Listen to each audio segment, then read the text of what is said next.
Some fandoms are born in comics, some grow in Saturday morning cartoons, but every once in a while, lightning strikes and everything changes overnight. Today on All-Star Fandom, we dive into the great moments in fandom with one of the greatest moments in fandom, the 1990 Teenage Mutant Ninja Turtles movie.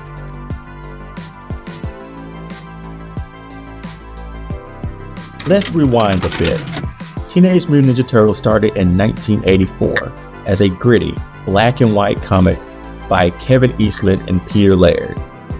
It was part satire, part street-level action, and 100% bizarre genius. No one expected it to take off, but it did. Cult success led to toys, then the 1987 cartoon, which blew the doors open.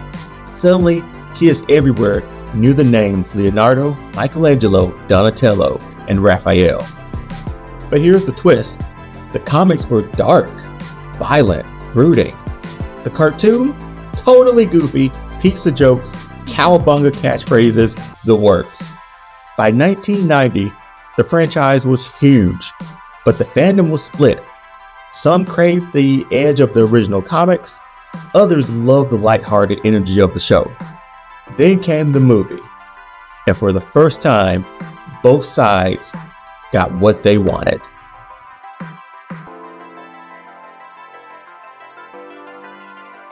The Teenage Mutant Ninja Turtles was an independent production. Nobody in Hollywood believed it would work. Where did they come up with this stuff? New Line Cinema took a chance. Steve Barron directed. Jim Henson's Creature Shop handled the suits. And what they delivered was a perfect blend. The grit of the comics, the humor of the cartoon, and the soul of something bigger. It opens not with jokes, but with theft and shadows. New York City is dirty, dangerous, and when we see the turtles, they're not digital, they're real.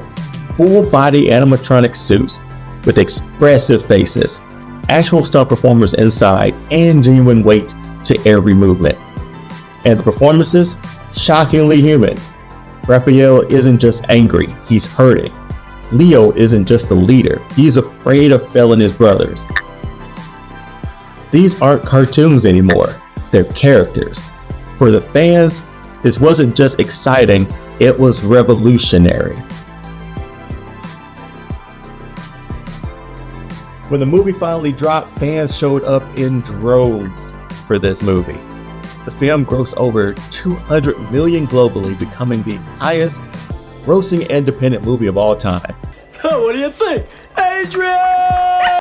But more importantly, it gave the TMNT fandom its centerpiece, a definitive version of the Turtles that balanced action, art, and identity. The VHS flew off the shelves.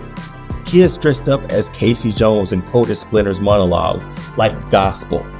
Even comic fans who thought the cartoon was too soft found something to respect here. This was a moment of unification. Whether you were into the Mirage comics, the animated show, or loved the toys, the movie gave every fan something to rally behind. And let's not forget the moments. Raph's rooftop fight, Leo praying for his brothers in the woods, Splinter haunting line, all fathers care for their sons. There's emotion in this film that still hits like a truck.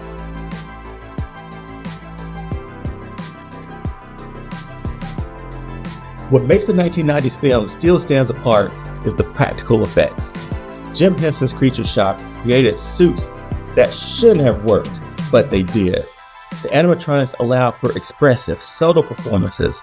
You could see Michelangelo's joy, Donatello's curiosity, and Raph's pain. It gave the turtles presence. They occupied the world around them. Heck was that? Looked like sort of a big turtle in a trench coat. You're gonna LaGuardia, right?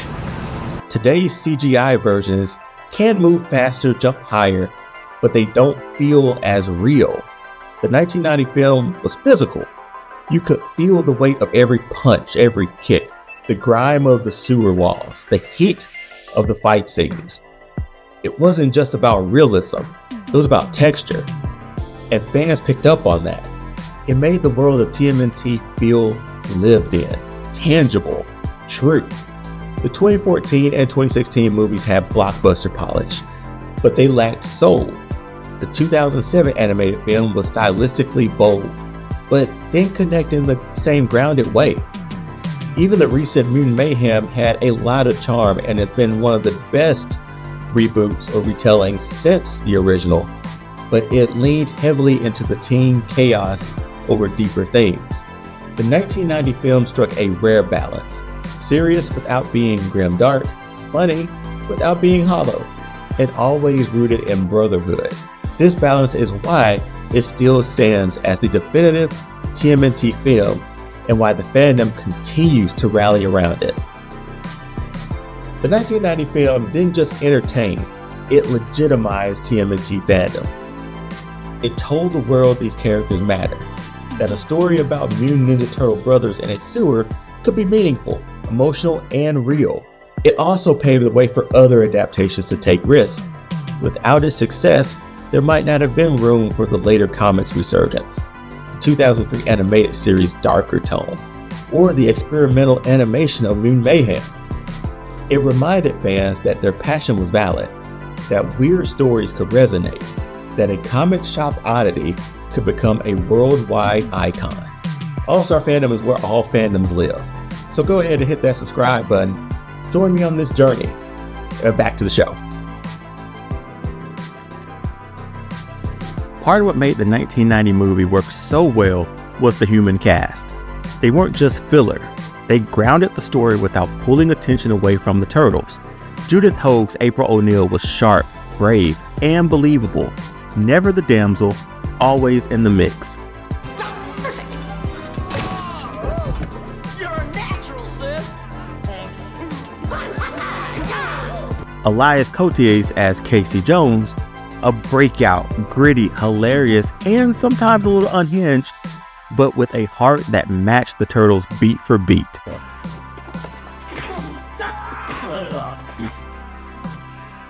It's a talent. And most importantly, they knew their role. No one tried to outshine the guys in the shells. They supported the story, never hijacked it. Their chemistry with the Turtles felt natural. Every glance, every line landed with the same weight as the puppeteer performances. It's a rare balance. Real actors in a movie with animatronic Ninja Turtles who treat it like Shakespeare. And somehow, it works. Behind every turtle was not just one performance, but two. The actors in the suits delivered the physicality. Every swing, every spin, every exhausted slump against a sewer wall. These weren't just stuntmen. They were actors trapped inside 70-pound suits, often performing blind, soaked in sweat, and still giving believable body language. But then came the voices, and that's where the characters breathed life into these animatronics. Robbie Rist's laid-back charm as Mikey, Corey Feldman's steady curiosity as Donatello.